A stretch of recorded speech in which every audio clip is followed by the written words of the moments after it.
Hello. Okay, so I wanted to talk today about the idea of bringing all parts of ourselves to the table when we are on a healing journey, or pretty much just in general, if we are on a human journey. And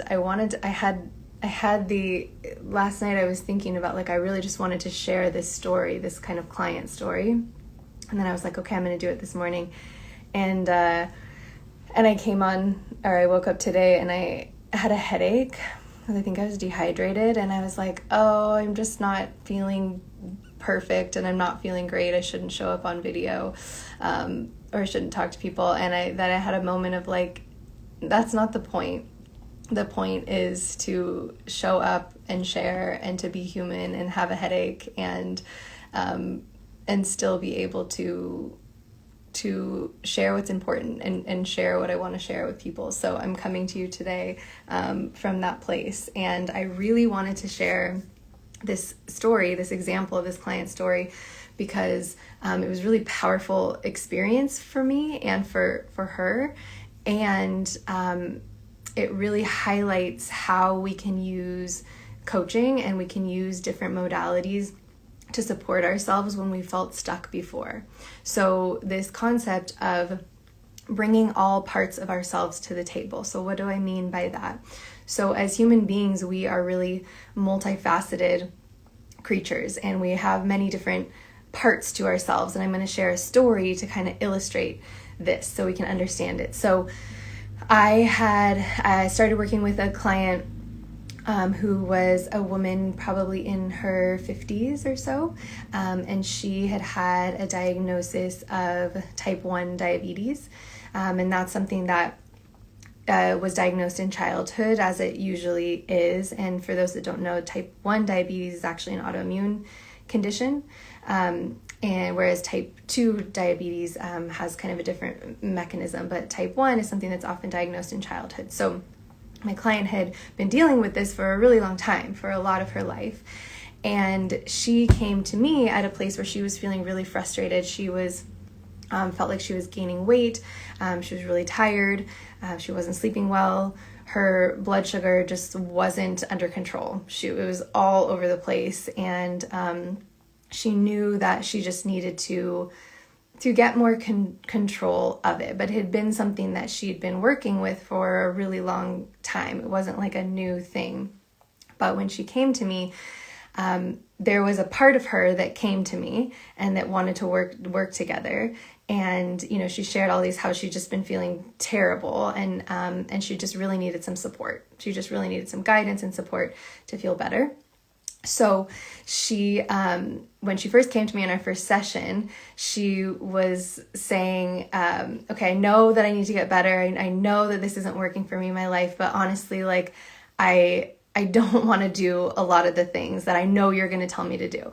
I know you're going to tell me that I need to eat differently. I know you're going to tell me, all this stuff in the first session, which is always so interesting, right? And it's normal. We kind of laughed about it because, we could definitely see her inner rebel coming out, which is a part of herself, a part of her that was coming. And this is a part that I can see in a lot of us.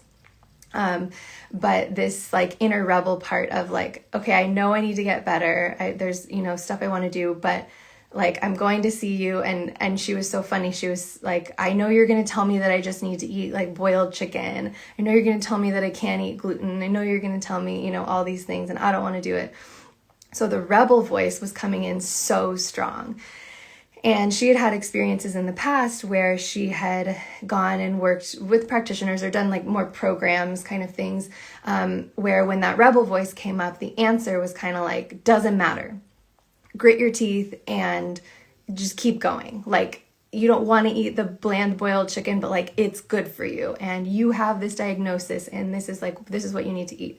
So she was kind of bracing herself for me to say that. And what I know from working with people and having some of that rebel in myself as well is that doesn't work.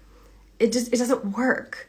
It doesn't work to say, to grit our teeth and push through. Or maybe it'll work for a couple weeks.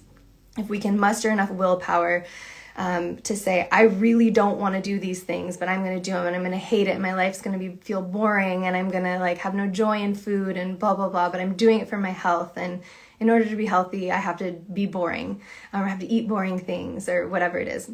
So I know that it doesn't work to squash that voice. And so for me as a coach, like my training is as a coach and as a nurse, and as a coach, and also just as a human, I'm so curious when that voice comes up. So as opposed to squashing that voice, I was like, tell me more about this. What's coming up here? This feeling of,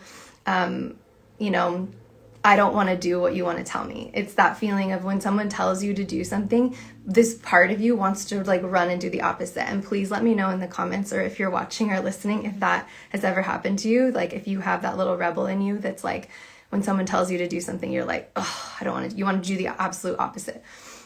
So we invited that voice to the table, or that part of her to the table. And I started asking questions like, what is this part of you? Like this voice that comes up that says, I don't want to do these things. I don't want to eat in this way. I just want to eat, like she really wanted peanut butter and jelly sandwiches, like I just want to eat this. Who is that? What is that voice? And through our coaching sessions, the benefit of coaching and the way that I work is that we have time.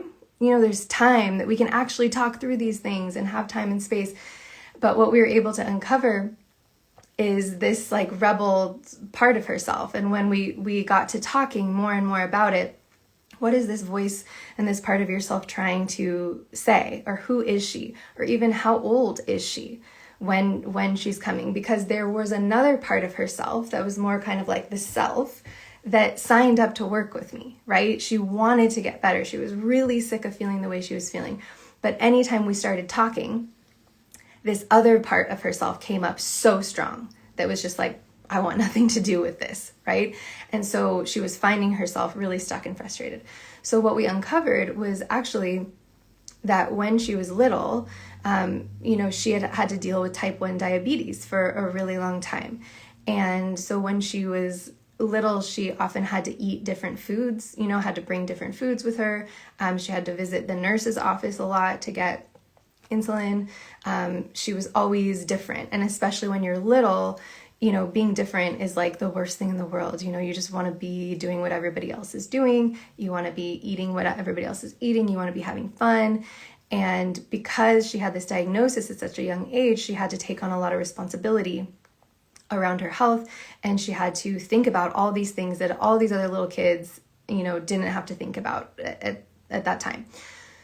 So that voice that was coming up when we start to have these sessions of, I don't want to do that. I don't want to eat in that way.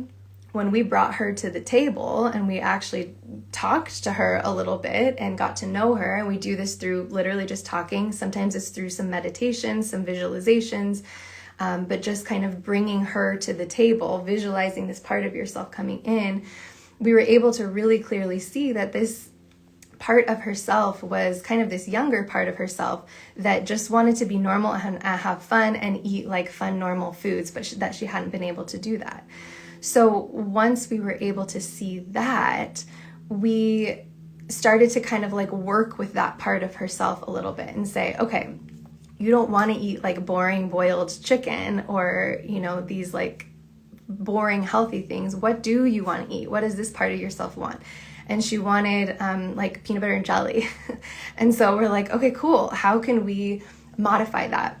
This client also had developed some other autoimmune conditions as well. So avoiding gluten was an important thing because of what was going on for her. So we were like, can we use gluten-free bread? Can we use like this good quality peanut butter or even almond butter and like some really tasty jam or fruit? And then can we also make sure that you get a little bit of like a chicken sausage on the side so you have enough protein so we can balance your blood sugar? Can we like bring some of these things in? So as opposed to saying like, no, you can't have anything you want, it's what do you want?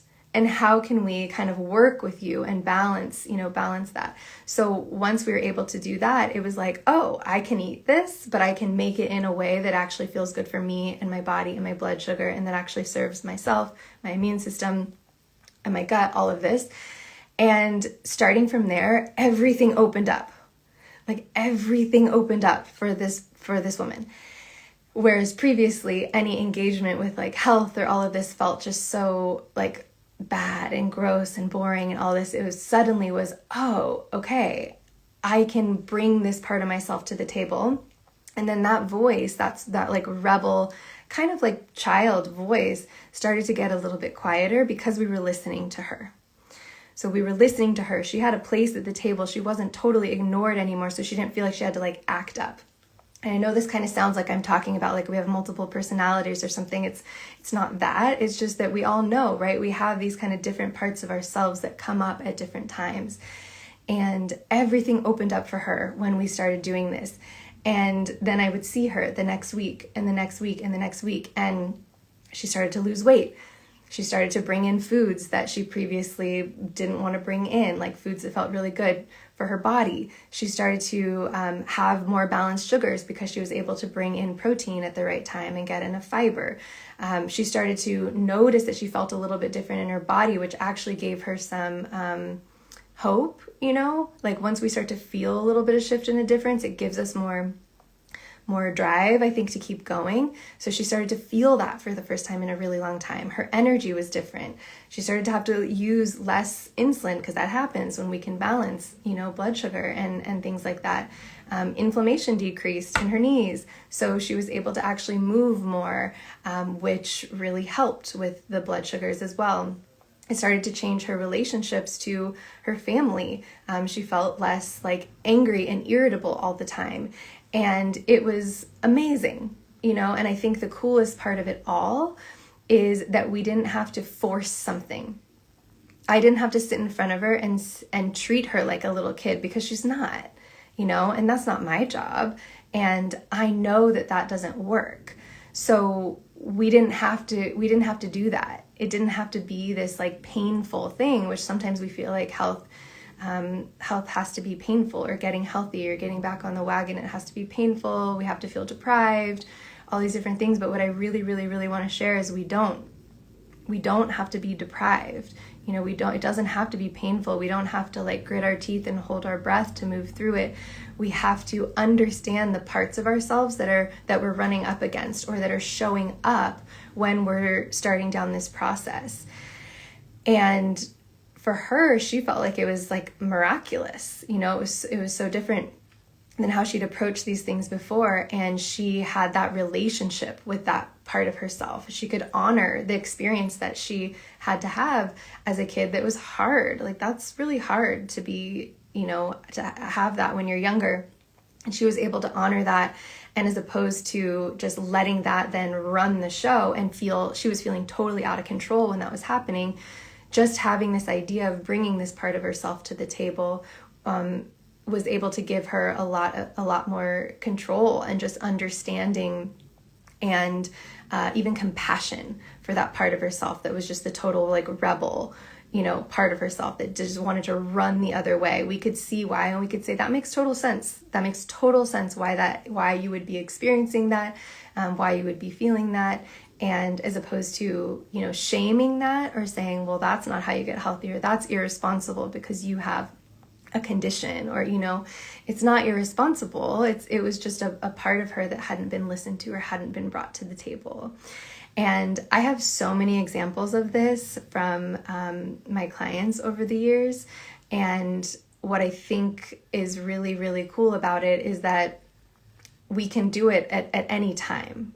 We can start to understand that we are multifaceted beings, that there are so many different parts to us, that we are complex. And I think sometimes when we start down healing paths and we're coming up against resistance, or we're not, we know what we need to do, but we're not doing it, we start to feel like we are failures. We start to feel like something's wrong with us, that like other people out there, must be able to they have more willpower, or they have, they're just better, than I am at this. And it's just absolutely not true, but it makes a lot of sense why we feel that way. We get a lot of messaging about that. And I think there's a lot of guilt that can come, and a lot of shame, and a lot of, these, I should be doing this, I should be doing that. So I just wanted to share this because I know how frustrating it can be to be in that place. And I hate, feeling in that place of, oh, I should be doing this, or why can't I do this, or why am I not just better at this, or we can be really, really, really hard on ourselves. And by bringing parts of ourselves to the table like this, we can understand ourselves a whole lot better. So I just wanted to share that. I hope it's helpful. Let me know. I'm happy to answer more questions around this and share kind of more stories and my experience around it too. But that's really the benefit of working with coaching, is that we have time, and we also have the lens and framework to look in different ways, to really spend time in with each other in the moment, to really see not just what's happening, but why is that happening? That's really curious. Like, what pattern is that showing us? Let's understand more about that. Let's uncover that. And when we have time and space to do that, and we have these sessions and spaces to do that, we're able to really uncover and move through blocks that have kept us feeling stuck for a really long time. So if you're in that place and you're feeling that way, and you're feeling stuck, or you're feeling stuck with your symptoms, feeling a lot of fatigue, feeling like it's just really hard to make good choices right now that feel good for your body, feeling like maybe you're feeling that like rebel, like I know I should, or I want to be doing this, but there's something in me that makes it really hard, or just that feeling of being like on or off the wagon a lot. If you're in that place, reach out, let me know. I'm super happy to help. This is where coaching is fantastic, and working through this functional nutrition lens, but really through a coaching lens as well, can really, really help to uncover some of these pieces, move you through these blocks, get you unstuck, because I promise it's possible to get unstuck. I always like to say there is no knot that can't be untied. Sometimes we just have to look in different places and get creative and understand and bring all parts of our beautiful selves to the table, because they are all welcome. There's a reason that they're all there. And if we can just give them time and space through different techniques, it can be really, really helpful in feeling our own wholeness. So let me know how that resonates for you. Please reach out to me. I'm super happy to support you through one-on-one coaching. And I will talk to you soon.